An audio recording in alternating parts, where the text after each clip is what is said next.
Փաշինյանն ուզում է օրինականացնել 1921 թվականի Մոսկվայի ու Կարսի պայմանագրերը։ Yerevan.info.ru-ն գրում է. Լրագիր.am-ի զրուցակիցն է Modus Vivendi կենտրոնի ղեկավար Արա Պապյանը։ Պարոն Պապյան, Նիկոլ Փաշինյանը հայտարարեց, որ Հայաստանի խորհրդարանի կողմից 1992 թվականին վավերացված համանձայնագիր կա, որով արձանագրվում է, որ Հայաստանի Հանրապետությունը ճանաչվում է Ադրբեջանի տարածքային ամբողջականությունը եւ սահմանների անխախտելիությունը։ Ինչի մասին է խոսքը։ Ճիշտն ասած, ես չգիտեմ ինքն ինչ նկատի ունի, բայց եթե Հայաստանը Ադրբեջանի տարածքային ամբողջականություն է ընդունել, ճիշտ է արել։ Ես էլ եմ ընդունում Ադրբեջանի տարածքային ամբողջականությունը։ Հիմա հարց է առաջանում. իսկ ո՞րն է Ադրբեջանի տարածքը եւ ո՞րն է սահմանը։ Այո, ես ճանաչում եմ եւ Թուրքիայի տարածքային ամբողջականությունը եւ Ադրբեջանինը։ Մենք իրենց տարածքների նկատմամբ որևէ հավակնություն չունենք։ Մենք խոսում ենք օրինապես Հայաստանի Հանրապետությանը պատկանող տարածքների դեօկուպացիայի մասին։ Թող ինքը հիմա ցույց տա մի փաստաթուղթ, որով երկու կողմերը կնքել, ստորագրել ու դելիմիտացիայի եւ դեմարկացիայի են ենթարկել որևէ սահման։ Եթե Նիկոլ Փաշինյանը հղում է կատարում 1992 թվականի կամ 94 թվականի ինչ-որ որոշման, ապա պետք է հաշվի առնել, որ դրանից առաջ 1991 թվականի հոկտեմբերի 18-ին Ադրբեջանը հրաժարվել է սովետական իրավաքաղաքական ժառանգությունից։ Սովետական շրջանն անվանել է օկուպացիայի շրջան։ Հետևաբար մենք չենք կարող ճանաչել մի բան, որից Ադրբեջանն ինքը հրաժարվել է արդեն։ Հետևաբար եթե մենք անգամ ճանաչում ենք Ադրբեջանի տարածքային ամբողջականությունը, ուրեմն ճանաչում ենք առաջին հանրապետությունների տարածքային ամբողջականությունը։ Հիմա այստեղ բնականաբար կա վեճ։ Մենք ասում ենք, մեր սահմանները գնում հասնում են մինչև Գանձակի մոտերը։ Իրենք ասում են Երևանը մերն է, Սևանը մերն է։ Կրկնում են բազմիցս իմ արած առաջարկը։ Միջպետական վեճերը լուծվում են միջպետական դատարանում, որը կոչվում է ՄԱԿ-ի միջազգային դատարան։ Կողմերը հնարավորություն ունեն դիմել միջպետական դատարան, ներկայացնել իրենց հիմնավորումները ու փաստաթղթերը, եւ թող դատարանն էլ որոշի, ում հիմնավորումներն են ավելի օրինական, ավելի հաստատուն։ Դատարանը կորոշի սահմանները,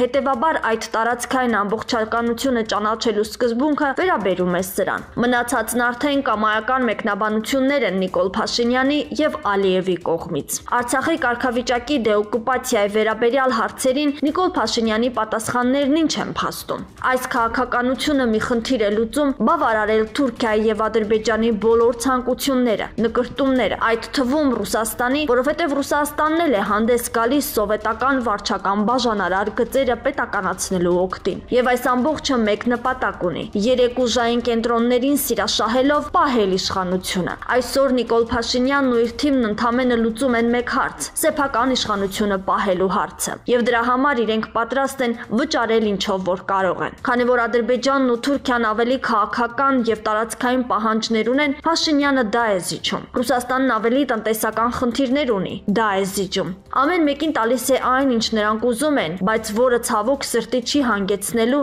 այսպես կոչված խաղաղության դարաշրջանի, որի մասին խոսում է Նիկոլ Փաշինյանը։ Փաշինյանը նաև ասաց, որ Հայաստանի ոչ մի իշխանություն երբեք Հայաստան-Թուրքիա սահմանը կասկածի տակ չի արել։ Նա այս հայտարարությունն արեց, անդրադառնալով հարցին, հնարավոր է Հայաստանը ճանաչի Կարսի պայմանագրով հաստատված սահմաններն ու Թուրքիայի տարածքային ամբողջականությունը։ Ինչպես կմեկնաբանեք սա։ Այո, Հայաստանի որևէ իշխանություն չի ասել, որ Թուրքիայի նկատմամբ տարածքային պահանջ ունի։ Անգամ այն հարցերին, թե տարածքային պահանջ ունեք, պատասխանը եղել է ոչ։ Մեր օրակարգում նման հարց չկա։ Բայց Նիկոլ Փաշինյանը դա չի ուզում անել։ Նիկոլ Փաշինյանն ուզում է օրինականացնել Կարսի եւ Մոսկվայի պայմանագրերով դե ֆակտո գործող սահմանները։ Ոչ ոք Նիկոլ Փաշինյանին չի մեղադրում, որ ինքը տարածքային պահանջներ չի ներկայացնում, ինչպես նախկինները, բայց խնդիրն այն է, որ ինքը դրանից այն կողմ է գնում։ Նա ուզում է Մոսկվայի ու Կարսի պայմանագրերը օրինականացնել, այս սա է վտանգավորը։ Եվ դարձյալ ինքը մանիպուլյացիա է անում, հավասարության նշան է դնում եղած սահմանները հաստատելու կամ ընդունելու իր քայլի եւ պահանջներ չներկայացնելու միջև։ Իսկ քանի որ ժողովրդի մեծ մասը նման տարբերակումները չի հասկանում, նա այսպես խաբելով առաջ է գնում։ Թուրքիայի հետ բանակցություններում ինչ հարցեր պետք է Հայաստանը առաջ քաշի,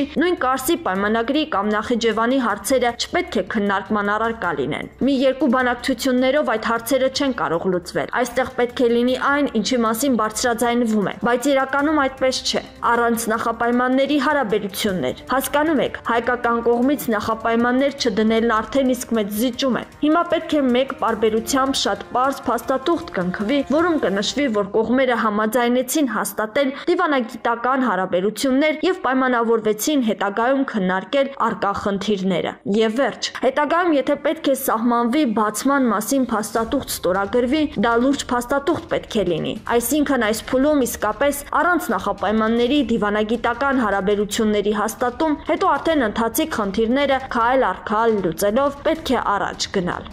ԱՄՆ-ի հետախուզական հանրությունը վերջնականապես ճանաչել է Ադրբեջանը որպես Հարավային Կովկասում խաղաղության առաջնային սպառնալիք։ Կոնգրեսի կողմից Կոնգրեսի օրենսդրական ղեկավարության միջոցով պահանջվող հետախուզական զեկույցում Ադամ Շիֆը եւ քաղաքացիական հասարակությունը աջակցում են Ամերիկայի հայ դատի հանձնախմբին։ Մեր ամերիկյան հետախուզական համայնքը հաստատում էին, ինչ մենք գիտենք, որ ճիշտ է, որ Ադրբեջանը ագրեսորն է, հայտարարել է Անկայի գործադիր տնօրեն Արամ Համբարյանը։ Ազգային հետախուզության տնօրենի այս վերջնական բացահայտումը ոչնչացնում է պետդեպարտամենտի երկարամյա կեղծ հավասարության պատմությունը, ընդդեմ բոլոր ապացույցների, որը քաջալերում է Ալիևի ագրեսիան, պատասխանելով ադրբեջանական յուրաքանչյուր նոր հարձակման ընդհանուր կոչերով, խնդրանքներով բոլոր կողմերին զերծ մնալ բռնությունից, պաշտպանել տևական եւ ժողովրդավարական խաղաղության գործը։ Այս շաբաթվա սկզբին հրապարակված զեկույցում, որը պատրաստվել է ազգային հետախուզության տնօրենի գրասենյակի կողմից, նշվում է, որ Հարավային Կովկասի տարածաշրջանում Ադրբեջանն այն երկիրն է, որը ամենահավանականն է վերսկսելու լայնածավալ հակամարտությունը, ցեկտելով ամրապնդել եւ ընդլայնել այն ձեռքբերումները, որն ունեցել է 2020 թվականի Լեռնային Ղարաբաղի վիճելի տարածքի շուրջ Հայաստանի դեմ ռազմական գործողության արդյունքում։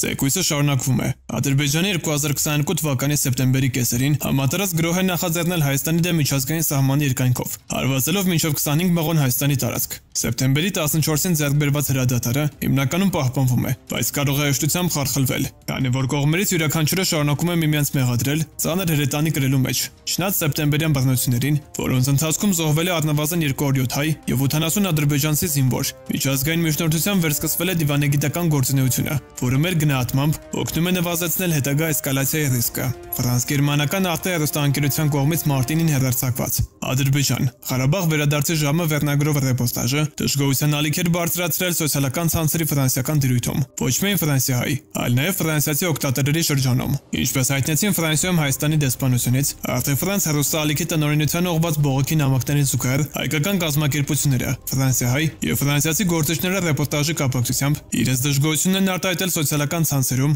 արված հրապարակումներում նշելով. Arte հեռուստաալիքի պաշտոնական օգտահաշիվ է։ Դժգոհություն արտահայտող բազմաթիվ նամակներին ի պատասխան Arte հեռուստաընկերությունը ստիպված է եղել հանդես գալ ռեպորտաժի վերաբերյալ պարզաբանմամբ, մասնավորապես նշելով, որ Լեռնային Ղարաբաղի հակամարտության վերաբերյալ Arte Reportage հաղորդաշարով մինչ օրս հեռուստաընկերության կողմից պատրաստվել եւ վերարձակվել են հայկական կողմի վկայություններով մի քանի ռեպորտաժներ։ Հեռուստաընկերությունը նաեւ հավաստիացրել է, որ երբևիցե նպատակ չի ունեցել իր ռեպորտաժներով հավանության արժանացնելու այս կամ այն երկրի պաշտոնական դիսկուրսը։